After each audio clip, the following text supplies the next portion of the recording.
홍시의 사연 라디오 지금 시작합니다. 안녕하세요. 군자의 복수는 10년이 걸려도 늦지 않는다고 하잖아요. 틀린 말은 아닌 것 같아요. 10년이 넘는 기간을 가슴속에 참을인자 새기면서 버텨왔는데 결국 완벽한 기회가 왔어요. 올해 55이 된 아줌마예요. 집안 형편이 어려워서 중학교도 졸업 못하고 취업 전선에 뛰어들 수밖에 없었어요. 아메리칸 드림을 꿈꾸던 부모님께서 사기를 당하시면서 전 재산을 잃었고 어린 나이에 내가 지금 학교 다닐 때가 아니라는 걸 직감했죠. 그렇게 학교 다닐 나이에 저도 미싱이를 배워서 부지런히 집안을 살리기 위해 노력했어요. 부모님은 그런 저를 참 안쓰럽게 보셨지만 조금이라도 도움이 된다는 게 뿌듯하기만 했어요. 10년 정도 지났을까요?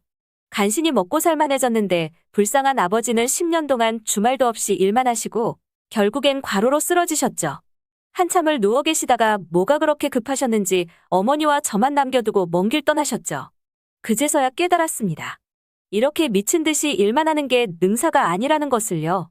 그렇게 제가 사회생활하면서 한참을 고민한 결과 시집을 잘 가야 인생이 피겠더라고요. 때마침 머릿속에 떠오른 건 미신공장 앞에 있는 큰 슈퍼마켓이었죠. 평소에 나름 친하다고 생각했던 슈퍼마켓 사장님한테는 장가 못 간 아들이 하나 있었죠.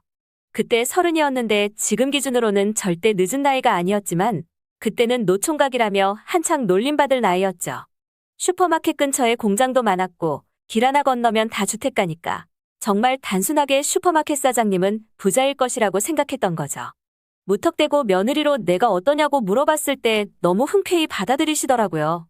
그때 알아봤어야 했는데 지금 생각해보면 배움이 부족해서 생각이 짧았던 거죠. 그때야 시집살이는 누구나 하는 거였고 그저 우리 엄마 지낼 전셋집 하나만 구해달라고 그럼 시키는 대로 다 하고 살겠다고 했습니다. 거의 서울 반대편에 있는 동네에다가 친정엄마 전셋집 하나 얻어주셨고 매달 생활비까지 드린다고 하는데 이게 웬 떡인가 싶었죠. 시아버지는 어떻게 돌아가셨는지는 모르지만 큰돈을 남기고 떠나가셔서 그 돈으로 시어머니와 남편이 슈퍼마켓을 차렸다고 했어요. 바보같이 시아버지 안 계시니까 시집살이가 반으로 줄었다고 생각했는데 외아들 키운 홀어머니는 무조건 피해야 한다는 걸 그때는 몰랐어요.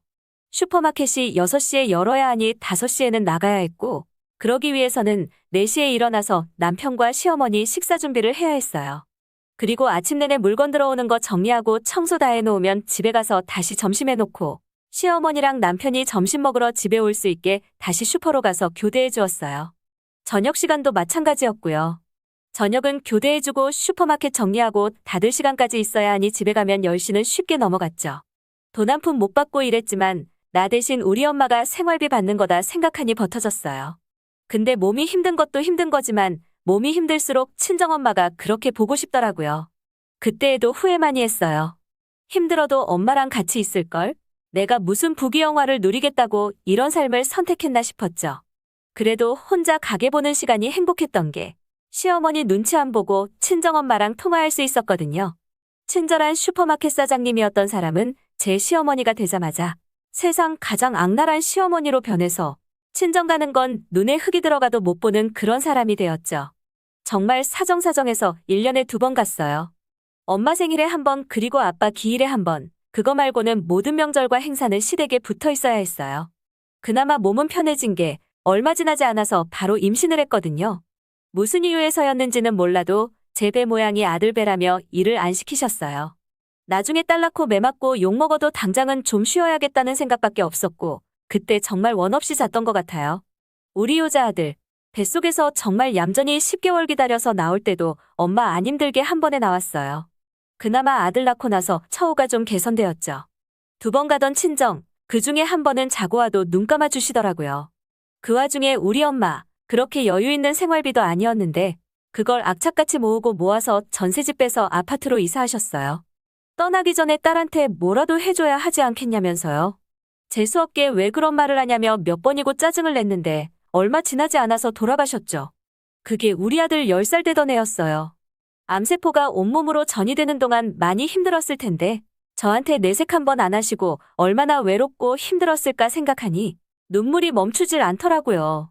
친척도 진작에 연락 끊겨서 오는 사람도 없었고 조문객은 그래봐야 시어머니랑 남편 손님이 전부였죠. 저 혼자만 서럽게 울고 있었고 남편은 조문객 받느라 고주망태가 되어서 이게 장을 치르는 건지 잔치를 하는 건지 알 수 없었죠. 그 와중에 시어머니는 다들 위로해준다고 와서 분위기 좋은데 분위기 초치지 말고 적당히 울라고 하더군요. 그런다고 죽은 사람이 돌아오냐면서요. 이날 사람이 이렇게까지 악랄해질 수도 있다는 걸 알았어요. 친정 가면 죽일 것처럼 괴롭히던 사람이 누군데 저보고 진작에 자주 좀 찾아뵙지 그랬냐면서 혀를 차시더군요. 몇 날 며칠을 생각했던 것 같아요. 왜 우리 엄마였을까? 저 여자였어야 했는데. 그렇게 시간이 흘러서 아이가 커가니 남편은 욕심이 났는지 학군 좋은 곳으로 이사 가자고 하더군요. 근데 문제는 슈퍼마켓이었죠.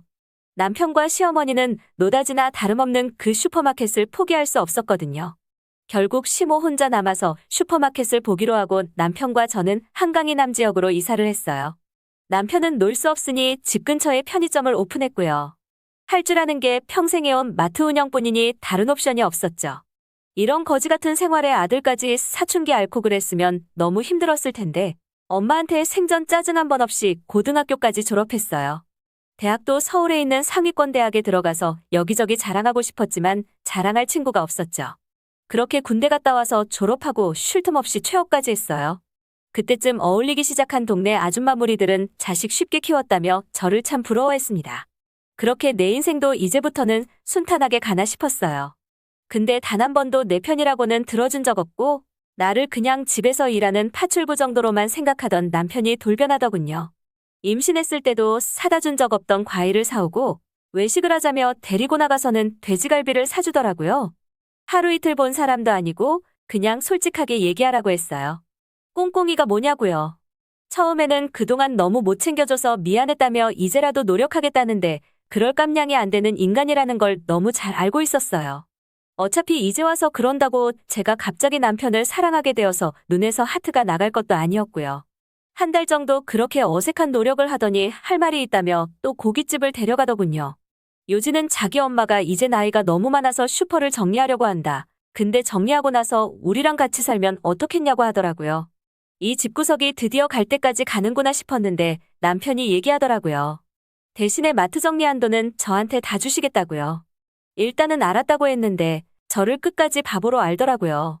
서울에서 20년을 넘게 장사한 슈퍼를 정리했는데 5천만 원 나왔을 리가 없잖아요.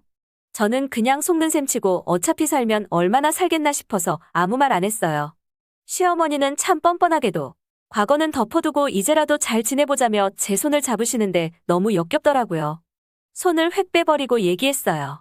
과거 잊을 생각 전혀 없고 잘 지낼 생각도 전혀 없으니까 사고 치지 마시고 얌전하게 계시다가 가시라고요.